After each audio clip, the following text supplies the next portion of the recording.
Again, with the character of a shipman, we have the description of the shipman. There was a shipman warning fur by Westay, for aught I woot he was of Dartmouth. That there was a shipman with them. He lived in a far-off land. The narrator says that as he knew that he lived in Dartmouth. He lived in Dartmouth. He rode upon a rounce. Rounce is a horse, is a type of horse. He rode upon a horse as he could. Could is could. He rode as he could. He rode upon a horse as he could. In a gown of felding to the knee, a dagger hanging on a lace had he, about his neck under his arm adorn. Adorn is hanging. So what he had, he rode upon a horse as he could, and in his gown he had the gown was made up of the rough woolen cloth, and it reached his knees. The length of the gown was till the knees, and he had a dagger hanging under his arm. It was around his neck, under his arm, and it was hanging on a lace. And so this is the description, the things that the shipman was carrying, that he belonged to the far-off land. The hooty summer had made his hue all brown. So the hot summer season had made all his color brown, and certainly he was a good fellow. Full many a draught of wine had he draw fro Braddock's ward, while that chapman sleep of nice conscience took he no keep. So the hot summer had made his color all brown, and certainly he was a good fellow. Now he was a good fellow. Right after that, he is telling some incident. He is saying that many times what happened, basically in those days, it was a custom to travel once in a year to Bordocks to bring wine. So when those merchants, they were traveling to Bordocks, he took, when those merchants, they used to sleep, he took wine from them without telling them. So he said that he had nice conscience, that he did not take any care of conscience. He did not believe in that. He did not give any importance to his conscience, and when those merchants, they were asleep, he took wine without asking them. If that he fought, and had he higher horn, by water he sent them home to every lawn. So if he had fight with anyone, and had the higher horn, and if he had the higher hand, and if he is the one who was the right one, or if he is the one who is the strong out of the two contestants, what he will do, he would send his prisoners, or he would send the other person with whom he had fought, he would send the person into the water. So he is ironically saying here that by water he sent him home to every land, that he would send the prisoner, he would send the person, his rival, to the home by throwing him into the sea. But of his craft to reckon well his tides, his streams and his dongers, him besides, his Hebrew and his moon, his lodminage, there was known switch such hold to Carthage.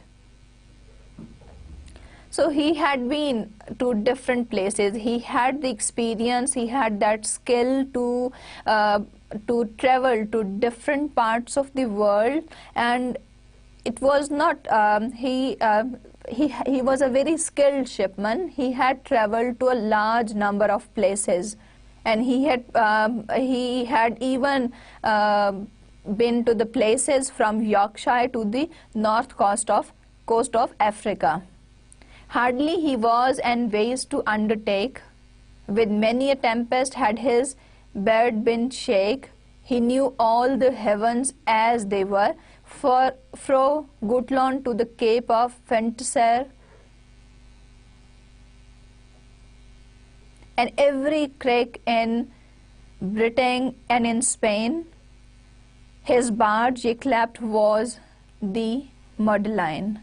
Now, barge yclept means his ship was called Madeleine. So hardly he would undertake. He had taken his voyage to a number of places. He had been to a number of places. His beard has been shaken. It had been it has shed its hair.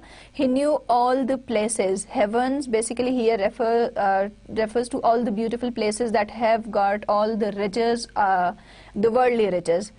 He knew all of those places, and he had visited all those places from the Cape of Finisterre and every island of the Britain and Spain, and he had been to all these places, and his ship was called Madeleine. So he knew all these places because he had been there. He was aware of all these beautiful places on the earth.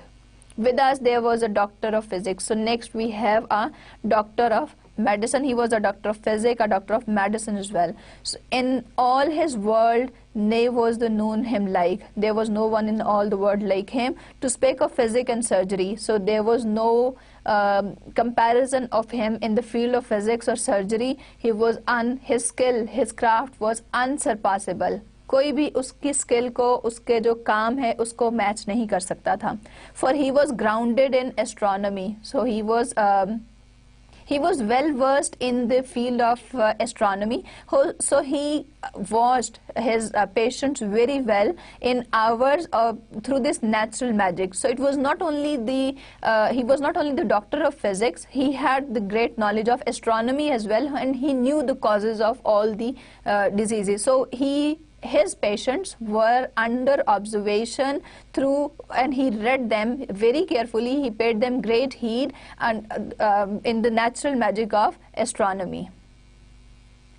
Well could he fortune the ascendant of his images for his patient. He knew the cause of every malady. Malady is the disease, illness.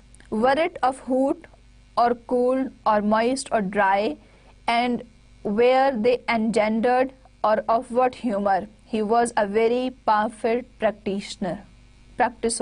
He was a very perfect practitioner. Practitioner is a practitioner. So he could tell the fortune of his by the rise and fall of the moon and stars. He could tell his patients through those images. He could tell the fortune of his patients, and he knew the causes of every disease, and he knew that whether it was because of the hot or cold or moisture and the dryness, and what is the cause of those illnesses.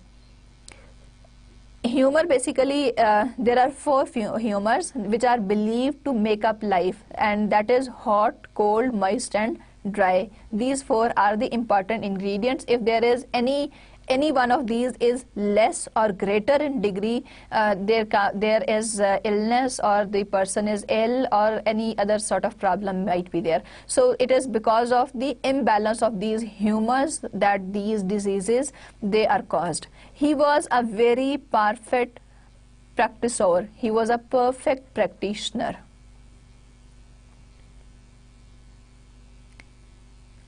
The cause ye know of his harm the root, anon he gave the sick man his booty. Now he said that in the previous line, he just said that he was a perfect practitioner. He was a perfect practitioner. Why? He is telling the reason now that why he was a perfect practitioner, because he did not experimented upon his patients.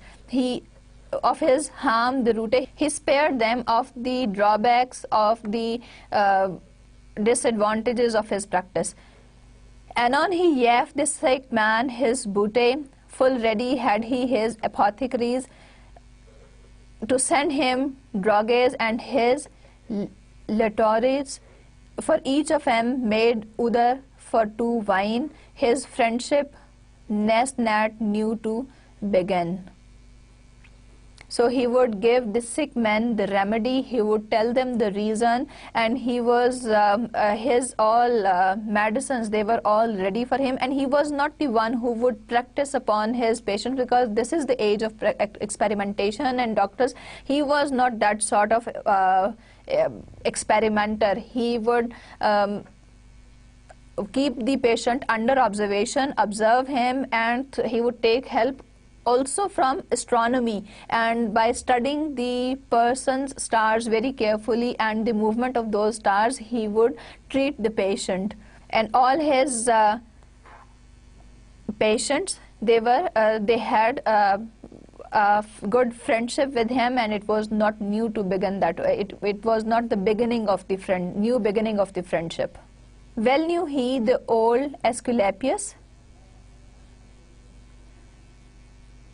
Dioscorides, and eke Rufus, old Hippocras, Heli and Galen, Serapion, Rhasis, and Avicen, Averroes, Demasian, and Constantine, Bernard, Gaddesden, and Gilbertine. Now all these are the important people in the field of medicine in different eras. So it is not that he was not aware of them. He knew, he had the good idea, he knew well, he had the full knowledge about them all. They have been the famous people in the field of medicine during different eras. So he knew them all very well. Of his diet, so it's not that he is only concerned with the diseases and their treatments. He is also aware of the field, of the history, the development of this field of medicine. Of his diet, measurable was he. So earlier we just talked about his field, that he was a doctor, and how did he treat his patients, and his knowledge about that subject. Now coming to his personal habits, of his diet, measurable was he. Measurable is very careful, very limited. He took very limited diet, for it was of no superfluity, that he was not superfluous. He did not use more than was needed. He was very cautious, very careful in the use of his diet. He ate very little, but of great nourishing and digestible. His study was but little on the Bible. So whatever he ate, that was not superfluous, that was little, measurable, that was limited, but that was nourishing and digestible. So being a doctor, he would always choose the food item that was nourishing and that was digestible for him. His study was but little on the Bible. So talking about the religious side of it, he had very little knowledge about the Bible, which is the holy book, the scriptures.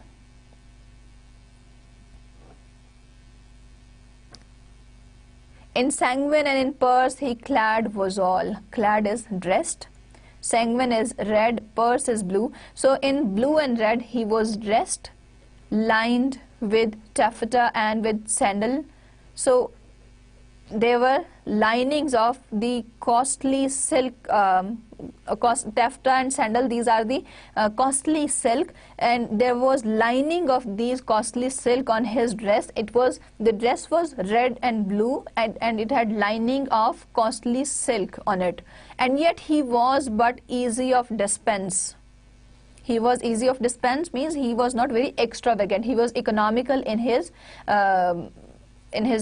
spending or buying things. So he was very economical in his routine, in his matters of spending money. So he kept it that he wan in pestilence. So whatever he earned during the days of the plague, pestilence is the plague. In introduction, I mentioned about the Black Death, probably from in 1348-49, we talked about the plague, the Black Death. So whatever he had earned during the days of the plague, he had kept some of it, he had spared it. For gold in physics is a cordial, therefore he loved gold in special. So once again, since he is a worldly man, he's a materialistic person, he also loved gold, and he spared some money that he had earned during the days of the Black Death, during the days of the plague. And since here it says that for gold in physics is a cordial. Now, how they are cordial? What is the link? Basically, in metaphysics, the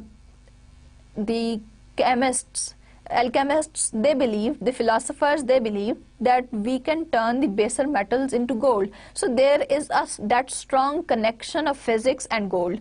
So this is the reason he said that since there is a connection of physics and gold, and he is the doctor of physics, he is the doctor of surgery and medicine, the narrator says that since there is a strong connection of physics and gold, so he also loved it, and he especially loved it. Next, we have the character of wife of Bath. She was a very good character, and very important character in the sense that she is a representative lady, the way ladies used to behave in those days. She is called the wife of Bath. She is not the wife of the person. Basically, it was the name of the place. Bath is a place. And she was somewhat deaf. Now the narrator feels sorry for her that she was somewhat deaf from 1 year, and that was scathed of cloth making. She had such an hound, she passed him of Ypres and of Gaunt, and in all the parish with name was there known that to the offering before her should gone.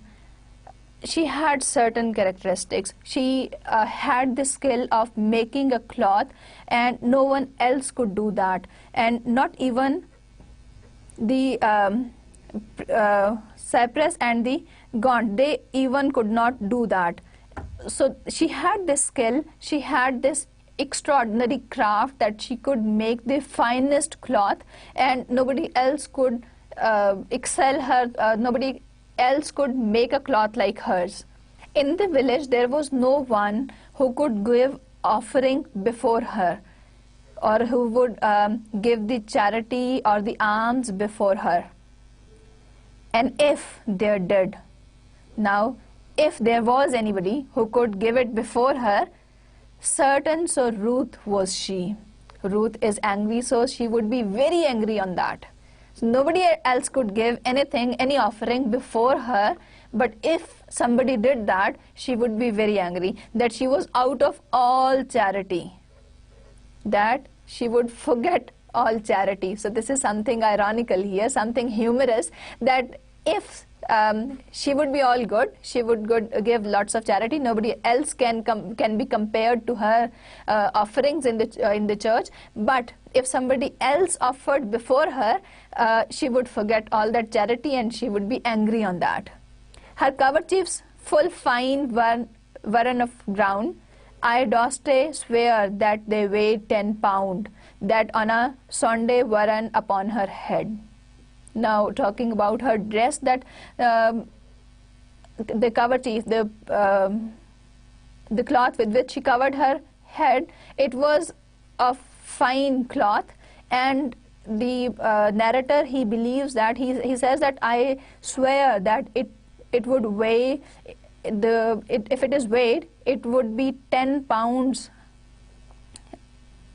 And she used to wear this coverchief on her head on Sundays in the services. So she is charitable, she gives charity, and she has the skill, she has the extraordinary craft that she can make fine cloth, that nobody else in the town can do that. She can give lots of charity, but she would be angry if somebody else did that before her.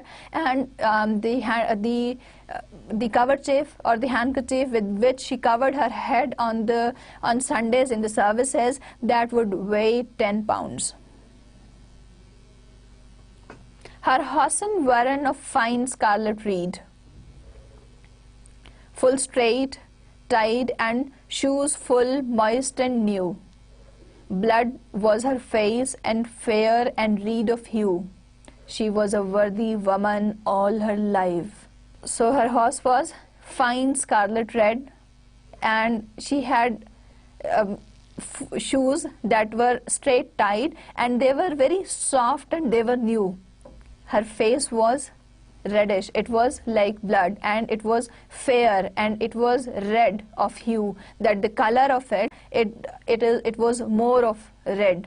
She was a worthy woman all her life. Now after having some part of her character, some part of her description, the skills or the interest that she had, she was a worthy woman. Once again, the use of the worthy here is humorous, it's ironical that she was a worthy woman all her life, because the description that is going to come, that will follow this one, we will come to know about her real character, that what type of lady she was. Because so far we know that what she would do if somebody else gave charity before her, she would become angry. So that means she is an ill-tempered lady who would mind if somebody did something good before her. She was very careful about her outer appearance. She was careful about her clothes and dressing, and her facial features also. Now, husbands at church, though she had 5. She was married 5 times. She had 5 husbands, without an other company in youth. Without, that means in addition to. So in youth she had certain other affairs also. In addition to these, she had 5 husbands. With thereof needeth not to speak as Nodi. Now the narrator says that at this place, at this moment, I should not talk about such type of things. I should not give any further details. I should not speak about certain things, because it's not good, because she is a pilgrimage now. She is a pilgrim now. She is proceeding on the pilgrimage. So I should not talk about such things. But he has given a clue, the type of life she has spent, that she has had married 5 times. She had 5 husbands, and in addition to this, she had some affairs also in her youth. And thrice had she been at Jerusalem. So she has visited Jerusalem thrice in her life. She had passed many a strange stream at Rome. She had passed many a strange stream at Rome. She had been and at Boulogne, in Gallus, at St. James, and at Cologne. She could muchel of wandering by the way. Yet doth was she soothly for to say. She had been to a number of places. She loved visiting different shrines and the holy places. She had been to Jerusalem thrice. Then she had passed a number of strange lands, and she had been to all those places. She had been to Rome. She had been to Boulogne, where there is an image of a virgin. Now this is something contrary to her character. She had a lot of affairs in her youth, and moreover she married 5 times. So she is not a virgin. I mean, she is not somebody who had that model of a virgin. So, but she had been to a shrine where there is an image of a virgin. In Gallus, at St. James, which is in Galicia, which is situated in Spain, and at Cologne, and she could muchel of wandering by the way. She had been to Cologne, where there are the tombs of 3 knights from the east. So she had visited a lot of places all her life. Now, finally in this line, it says gap-toothed. Gap-toothed. It is believed that a person who has gap in his teeth is likely to travel a lot in his life. Soothly for to say. So when she was very young, it was believed that since she has gap in her teeth, so she would be a great traveler. She would be visiting a lot of places. Upon an ambler easily she sat. She would sit on a horse which walked very smoothly, wimpled well, and on her head an hat As broad as is a buckler or a targe. Buckler or a targe is a small shield, a fat mantle about her hips, large, a foot mantle. A foot mantle is a kind of skirt, outer skirt that she was wearing, and on her feet a pair of spurs sharp. So she was having a pair of spurs in her feet. In fellowship, well could she laugh and carp. Carp is to talk. In the company of all these pilgrims, she would laugh and she would talk a lot. So she knew how to do that. She knew how to move about with people and how to talk and how to have that chit chat. So she is the kind of lady who knew how to do all that, how to sit in the company, how to laugh, how to talk, and how to behave. So she was not a shy lady at all. Of Remedies of Love she knew perchance. She had read that. It is the name of a book which has been translated into English, and she had probably read that book. For she could of that art the old dawns. Now, she knew that ancient game of making love. She had the art and she had the skill of playing that game. She knew how to play that. So far, we come to know about her married life, that she had been married 5 times, and then we come to know about her dressing, that she could sit on a horse that would walk very smoothly, and she was well dressed. She was wearing a hat and a wimple, and she was having a small shield also, and she was wearing a small outer skirt around her body, and she was wearing a pair of spurs that were very sharp, and she knew how to move about in the company. A good man was there of religion. Now, after Wife of Bath, we have got a very important character here, parson, and was a poor parson of the town. TOUN, this is the modern English equivalent of TOW in town. Now, poor parson, he was a good man. He was a good man of religion. He belonged to the church, and he was a poor parson of the town. But rich he was of holy thought and work. He possessed good and sacred thoughts and work, because he was not corrupt. So that is why he says that he is rich. He is poor, but at the same time he calls him rich on the basis of his knowledge and his work. His knowledge, his work, and his thinking. He was also a learned man, a clerk. So he was a learned man, he had read lots of books, so he was concerned with his duties well. That Christ's gospel truly world preach, his parishes devoutly would he teach. What he would teach? He was not only himself a learned man, he was a learned man himself.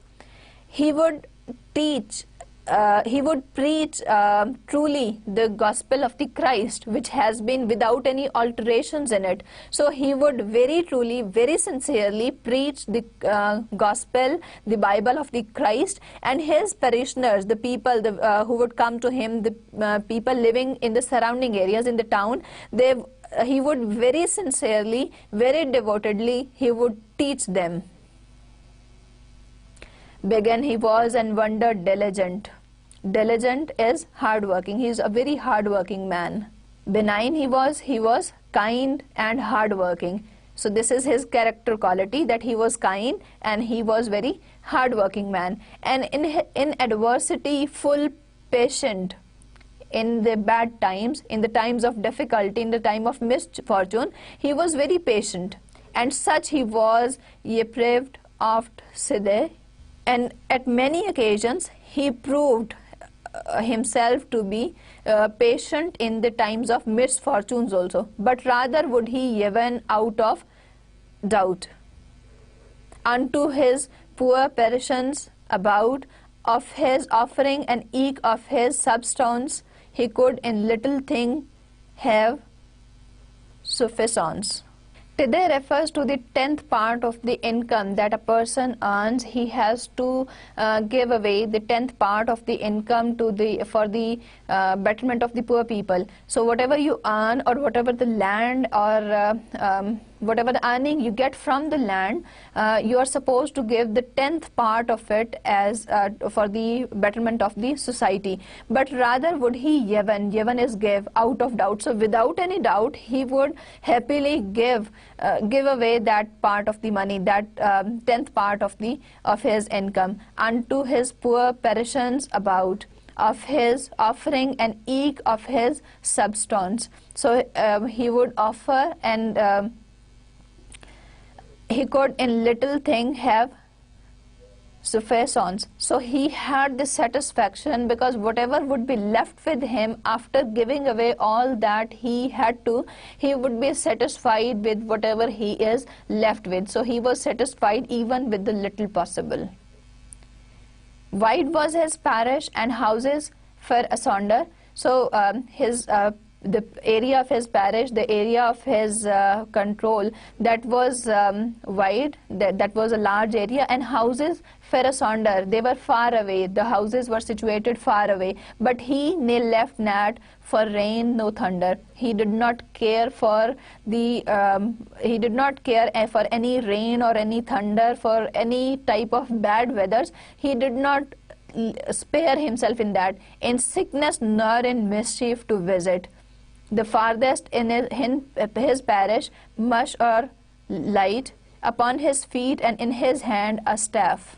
A staff means a stick. So he would carry a stick in his hand, and upon his foot he would visit all the rich or poor people who had their houses in the farthest parts of his parish. He would visit them. He would not give any sort of excuse that this was the reason that he could not visit them. Neither rain nor thunder, nothing could stop him. Not even his sickness, not even his illness could stop him. He never made any sort of excuse to avoid these visits.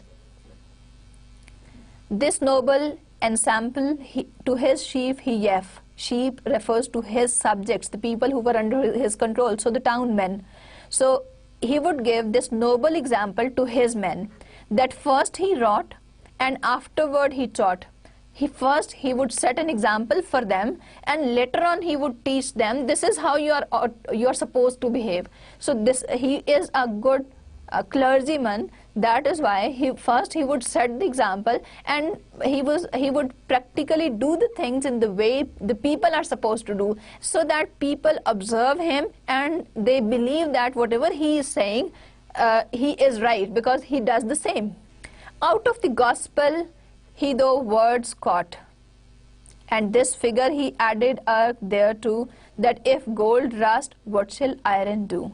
So he took a phrase from the gospel, he took those words, and he added probably to it, that if the gold rusts, if it is not valuable, what shall iron do? Iron usually rusts. So he basically compares, here it's basically the comparison, that if the clergymen who are in charge of all these things, who have to direct the people towards the religious path, if they are rustic, if they have rusted, if they are not good, if they are not doing good deeds, what will the people do? So it is the good example here, that if the people who are involved, who are the first hand receivers of that knowledge of gospel and Bible, if they are not acting upon it, if they are not practicing it, how will people do that? If you yourself are not following, how would you preach the people? How would you teach others? For if a priest be foul, on whom we trust, no wonder is a lewd man to rust. Lewd is the ignorant. That if a priest is foul, he is corrupt, people usually trust the religious people, that okay, fine, since he teaches, he is a religious person, so he knows all these religious matters. So if that person practically does not implement those teachings, whatever he is preaching, how would that ignorant man believe in that, whatever he is saying? So no wonder is a lewd man to us. So how would he believe that? And shame it is if a priest keep a shitten shepherd and a clean sheep. So he says that it is a shame that if a shepherd, if it is a shepherd and he is dirty, he is foul, and the sheep are clean. So for him, since he is an ideal character, he believes that the clergymen, the religious people, have to set an example first in order for the people to follow it, and later on preach them that this is how you ought to behave and this is how you have to live in the society. So he is a true religious person. So this is, again, we have a person who is an ideal character. Ideal in the sense that he is doing what he is supposed to, or he is leading the life in a religious manner. Well ought to priest and sample for to give by his cleanness how that his sheep should live.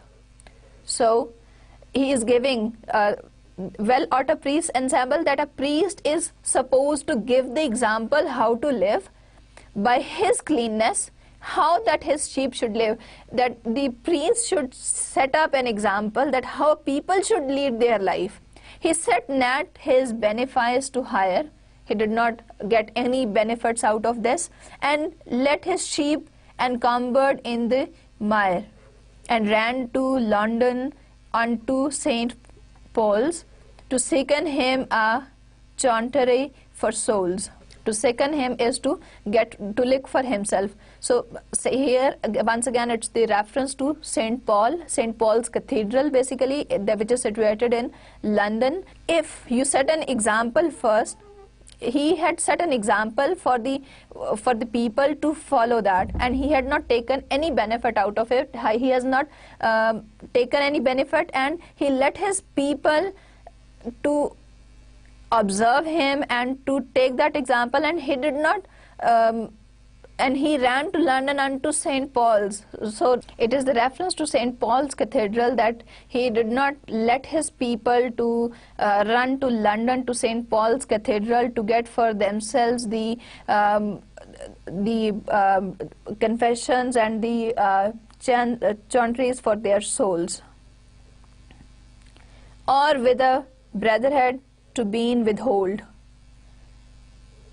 but dwelt at home and kept well his fold, so that the wolf ne made it not miscary. He was a shepherd and not of mercenary, and though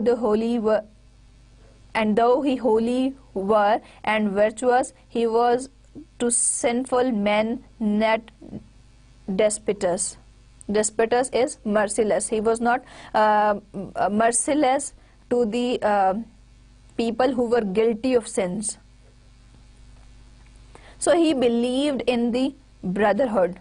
He believed in the brotherhood of the guild, that all the peoples of the society, that all the people who are living in the society, they are equal, and miscary is go amiss, that you leave. And he was a shepherd and not a mercenary, that he was a shepherd, he was not a missionary. So he was, though he was virtuous and he was true to the teachings of the Bible, he was not merciless to the people who were guilty of sins. Nay, of his speech dangerous no dine, but in his teaching discreet and benign, to drawn folk of heaven by fairness, by good ensemble. This was his business, and it were any person obstinate, whatso he were of high and low estate, him would he snibben sharply for the nonce. In his speech he was not assertive. He would teach very discreetly and in a very kind and pleasant manner, and he would draw people to the heavens by through the fair means, and by setting the good example, by setting his own example. So this was the way he was busy, that he tried to call people, he tried to attract people through his speech by teaching them. He set an example first, and then he preached them the teachings of Bible, the teachings of gospel. So if there but on the other hand, it was for the people who would listen to him. But on the other hand, if there was anybody who was obstinate, who would not agree, who would not listen to his preachings, no matter whatever his rank, whether he belonged to a higher social rank or he belonged to a low status of the society, he would very straightforwardly snub the person for doing this nonsense. So he was very fair in his dealing with the people, the ones who would listen to him, who would follow his preachings. He would be kind and pleasant to them. On the other hand, if somebody is obstinate, or no matter whatever the rank of the person, he would still remain fair to the person, and he would snub the person for doing the bad things. A better priest I trow that nowhere known yes. Trow, believe. So he waited after no pomp and reverence, nay, made him a spiced conscience. But Christ's law and his apostles 12 he taught, but first he followed it himself. Now, the narrator believes that a better priest cannot be found anywhere like him. He waited after no pomp and reverence. He expected no show off, no respect. He did not demand that. He did not expect any kind of show off or respect. He had a good conscience, and he believed in the Christ's preachings and his 12 apostles, and he taught. So how did he spend life? He followed the Christ's gospel and his 12 apostles. He taught people, but before teaching them, he practically practiced those preaching. After that, because he presented a role model to the people, and then he preached that this is how you ought to behave. With him there was a plowman, was his brother, that had a clad of dungful many a fodder. A true swinker and a good was he, living in peace and perfect charity. God loved he best with all his whole heart. At all times, though him gamed and smarted, and fain his neighbor right as himself. So there was a plowman also with him. He was the parson's brother. And plowman is basically a small landowner. This small landowner or a small farmer, this small farmer is usually an independent farmer. He is not serving anybody, because when we talk of yeoman and we talk about the other people, they are under the service of the king or some other people who supervises them. But in the case of a plowman, he is an independent small farmer. He might pay some part of his earnings to the king, but he is an independent farmer, a small farmer.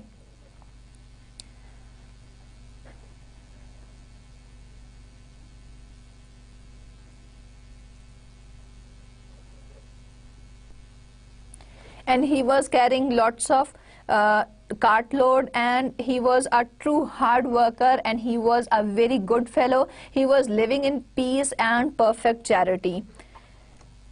He loved God the best in his holy heart. Why holy heart? Because he is a very simple man. He worked really very hard, and he gave charity also. At all times, though him gamed and smarted,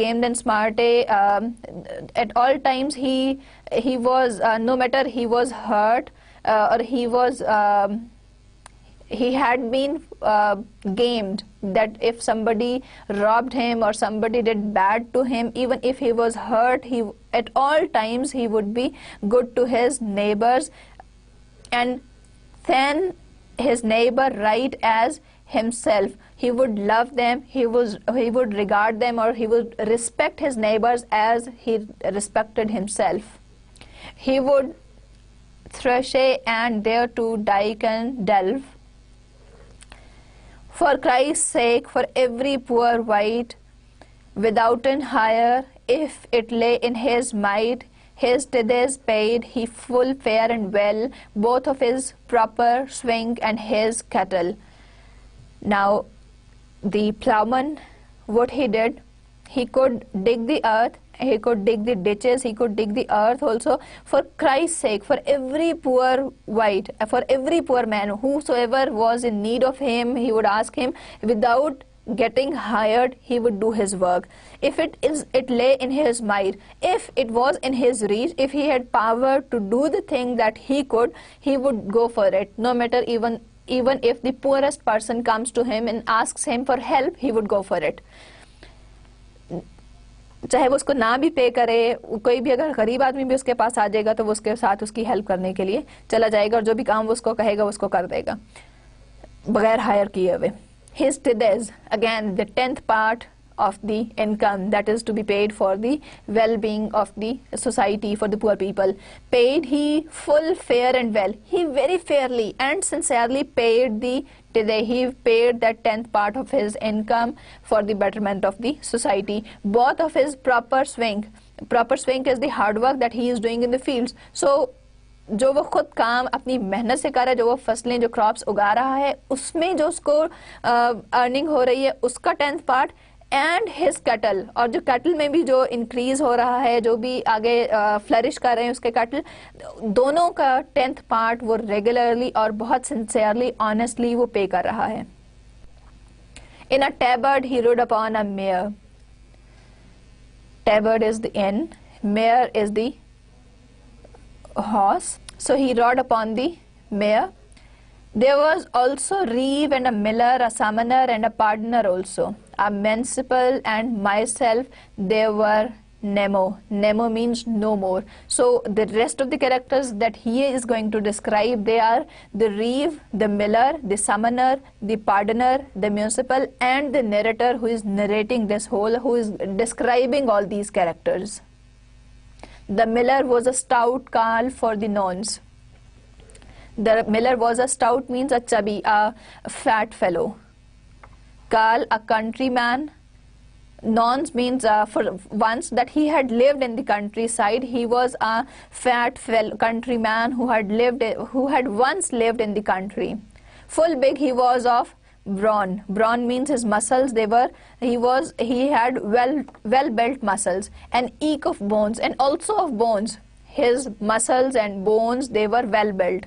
That proved well, for over all there he came. At wrestling he would have always the ram. So he would always come with a prize in a wrestling contest. He was short-shouldered, broad and thick-near.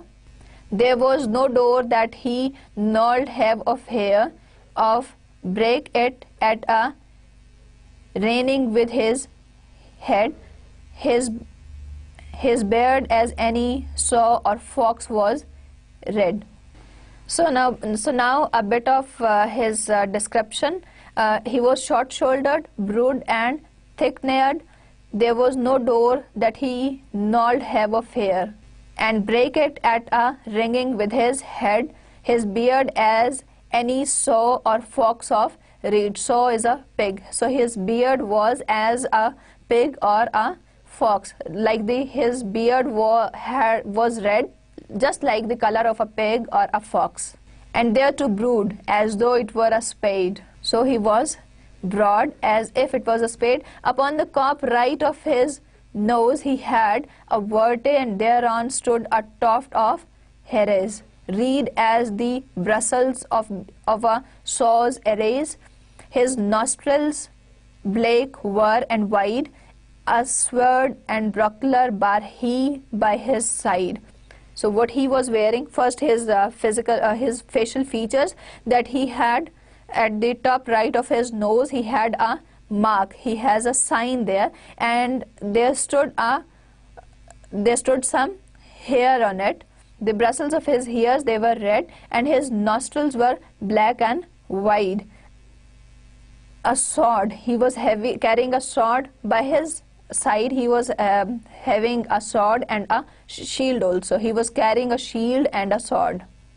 His mouth as great was as a great furnace.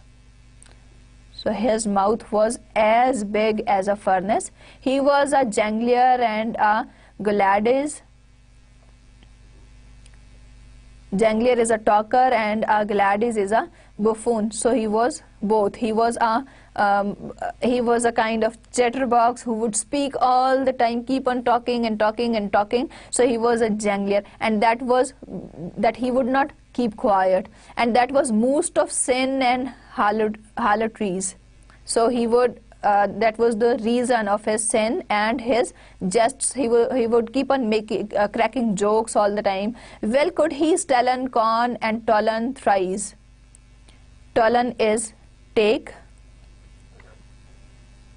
So he could steal the corn and he could take the thrice, and yet he had a sum of gold pardy.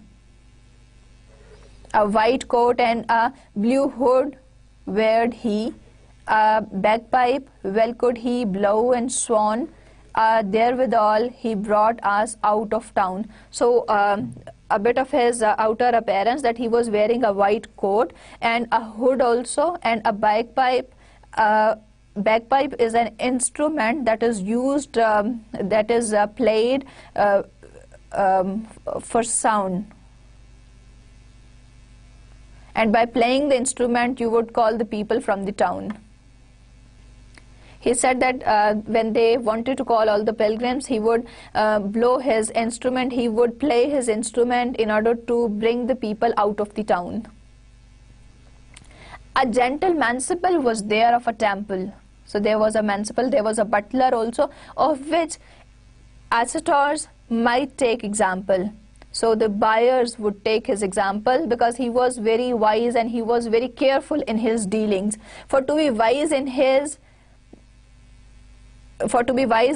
bang of by tale, for whether that he paid or took by tale. So whether he paid the money or he took it from someone as debt, algate he waited so in his chat that he was a buffoon and in good state. That no matter what type of dealing he has, whether he took money from someone or he gave it to someone, he was very careful in his dealings, and he took proper care of everything beforehand, and it was in good state. It was a good habit of his.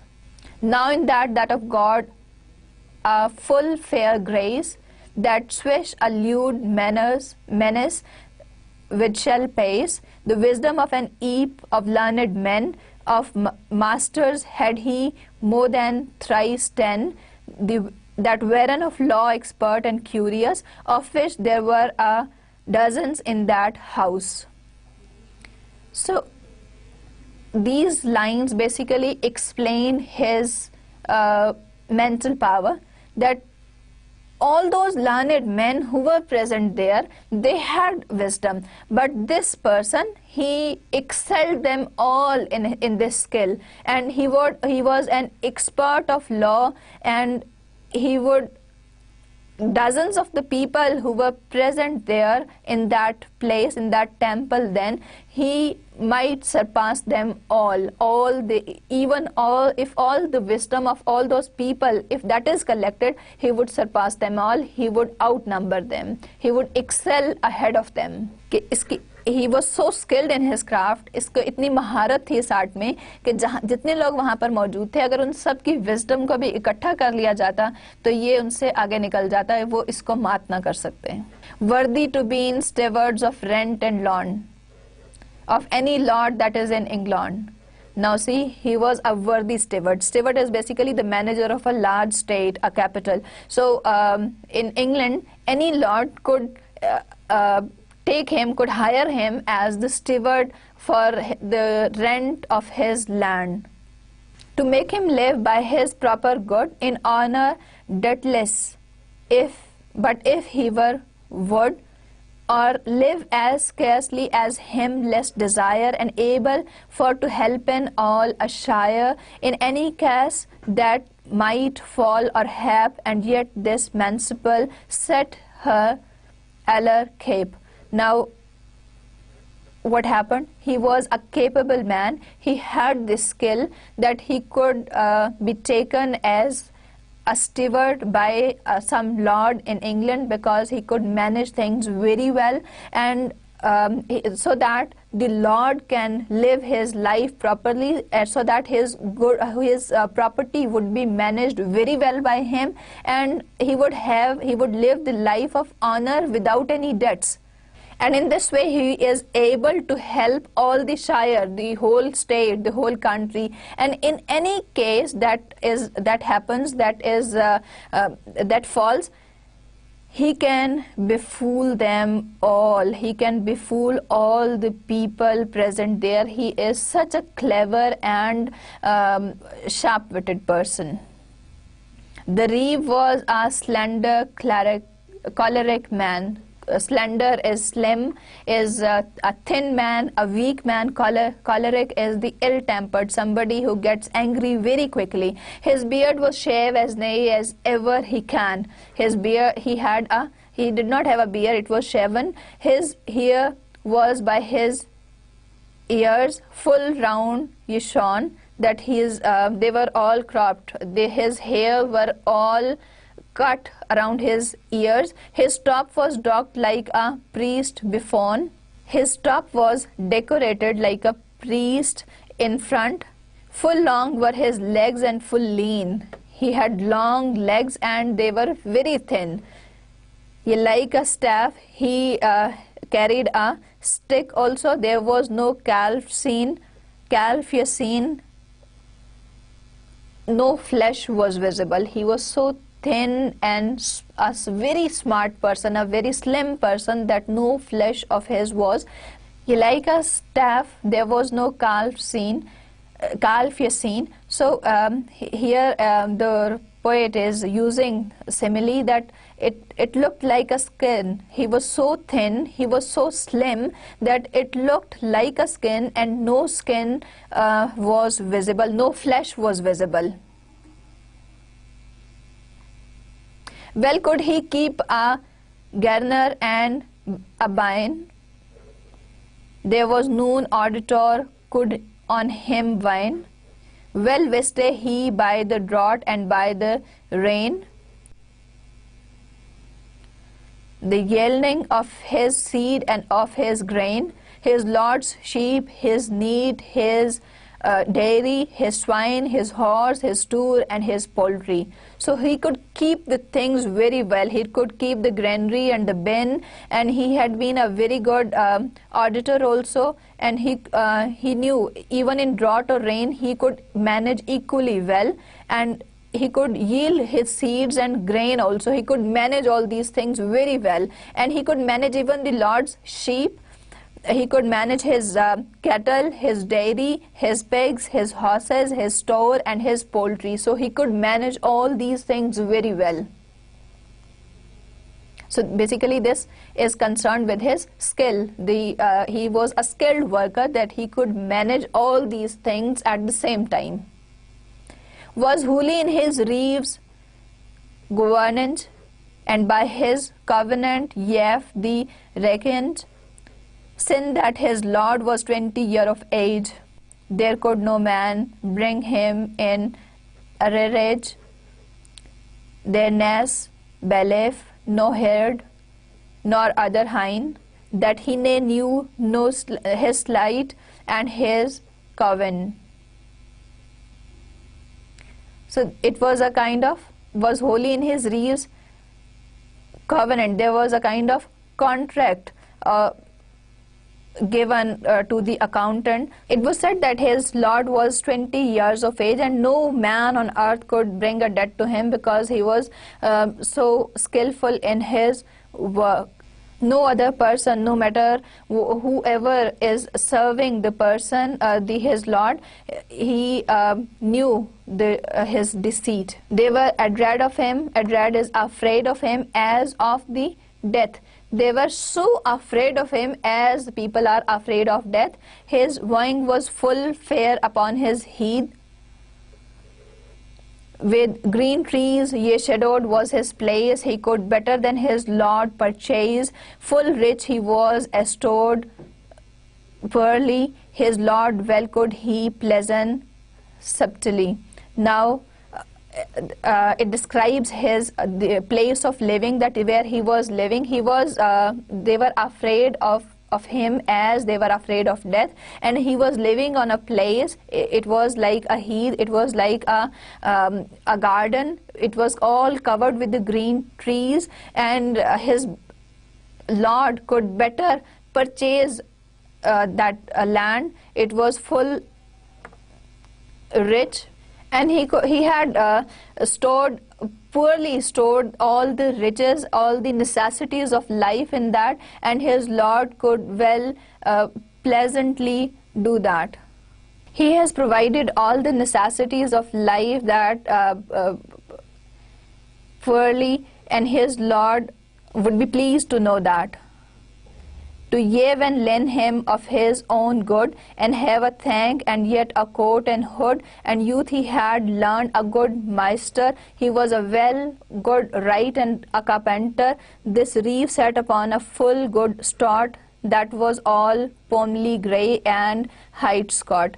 So again, to give and lend him of his own good, for his own good he could, and have a thank, and yet a coat and hood. So what he was wearing a coat and a hood, and in his youth he had learned, he had good teachers in his youth, and so he had learned from them. So he was a well good wright, a carpenter, so he had a lot of skills. So the reeve sat upon the horse, which was in good situation, that was in good position, and it was grey, and he sat on it high, and it was called, or its name was Scott. A long surcoat of purse upon he had, and by his side he bare a rusty blade.